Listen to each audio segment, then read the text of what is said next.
Yeah, speaking of which, and we'll get to this question I just saw pop up. We've got some Mhm. chatter in the chat, so let's go ahead. Sweet. Some of these are kind of funny, so I attract an interesting crowd. Let's just say that. So, white American males fighting over Latin America. No one's fighting over Latin America. We have I don't had even those live in wars. Latin America, bro. Yeah, we've had those wars historically in the past. We all know how that ended up. From a from a military kind of like national security standpoint, Mexico is actually used by the U.S. as a buffer state. So if anyone from the south does want to come up, then they have to traverse Mexico first. Likely, their military here is largely for kind of domestic and national security, and they do it. They actually do a lot of foreign aid. The Mexican military is really good at that. And they don't get a lot of credit in the international media, but no, there's no white guys fighting over Latin America. That dispute was settled in the 1800s, and we all know how that ended up. Look at the states: California, Texas. You know, no, not New Mexico, Colorado, Montana, Montana. Like we all know how that ended up. As a follow up to this comment, white American guys wanting to be Latinos. This is hilarious because all of my Latino friends prefer to be Americans. That's at least in my anecdotal Right. evidence or my reality. And actually, white American guys who don't try to be Latinos that own that they're white American. I say on the channel all the time, I'm a classical American. Mexicans seem to know what that means, although I just kind of made it up and think in terms of like American classic music and classic cinema and classic cars and our classic pinup models. So I think it kind of gets the point across that I embody a certain era or a certain spirit of America rather than your modern day weirdo wokesters. But if you're an American guy like me, like classical, and you just so happen to speak Spanish, we do very, very well in Latin countries. I don't want to be a Latino. I don't pretend to be Latino. I think they've got some cool cultural artifacts, and there's actually some really good education here too. When you get into the private institutions that teach more of the romantic way of viewing the world, and that doesn't mean lovey-dovey. That means the way of the Romans. So I am kind of a nerd, I'm into those types of topics. But no, I'm not trying to be Latino. I'm actually from.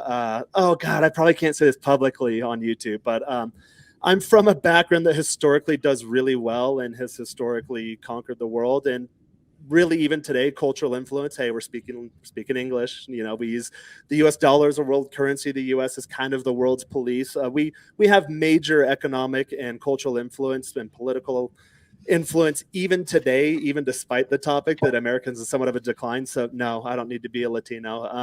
I think you know what I'm getting at, that most people still want to go north and not south. Now, the reason I went south, and we've covered this, is because you can minimize the living expenses, maximize happiness, maximize freedom. I know there's a whole movement going there with expats, but you got to be ready to go abroad.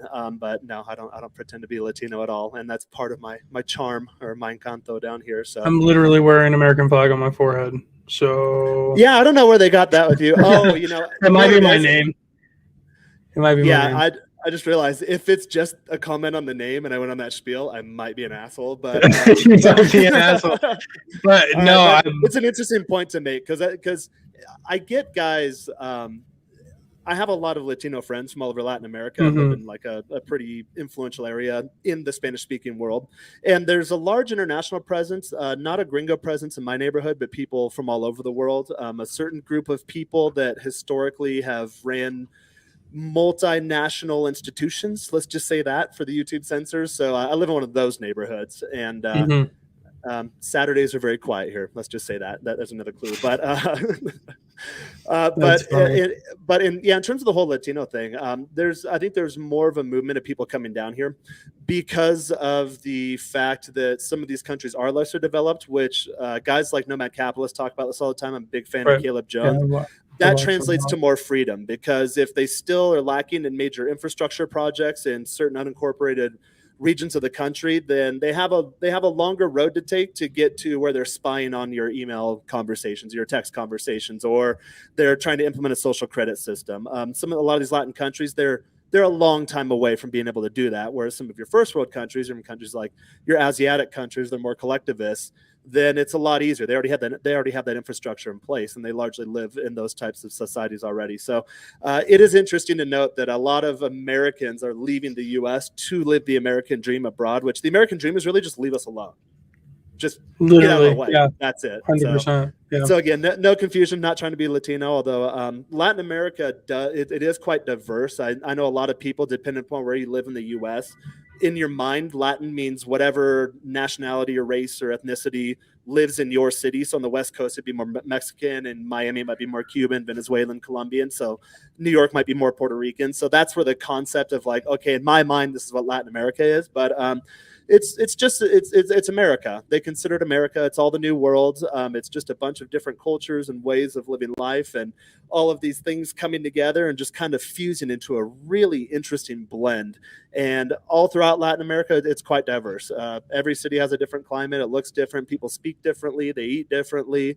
I was reminded the other day, I had a Colombian girl come over and I ordered something. She's like, "Oh, I don't like hot stuff," and Gringo mind, and I live in Mexico. They give you salsa with everything, even if it's something that doesn't need salsa. So I've got a shit ton in the fridge, and and this girl's like, "Oh, I don't eat hot stuff." I'm just like, "Oh yeah, she's from Colombia, and they don't eat a lot of super spicy stuff. Although they both speak Spanish, but very distinct brands of Spanish." That's interesting. I didn't know that actually. Yeah, which I'm sure this guy's just playing around, but a lot of Latins in the U.S. that have never actually been to Latin America, or maybe their parents brought them over so young they don't quite know it, or they haven't actually lived it for a while. They don't realize that. They think it's just like their neighborhood or their area they came from, and especially people that came from smaller towns. I came from a smaller town in the U.S. I used to think the world looked like how I grew up with the environment around me, and then you go out, you're like, Crazy. "Oh, whoa, yeah, no, Latin America is a very interesting place, and there's people from all walks of life." I saw a meme earlier today. They have Mennonite Mormons on the beaches in Tijuana, and the funny thing is, last time I was in Tijuana, I was trying to be discreet and get a picture of them because it just looked really weird. You're on a Mexican beach, and not necessarily a nice Mexican beach. I mean, not that it's bad, but there's a lot nicer beaches in Mexico than Playa de Tijuana.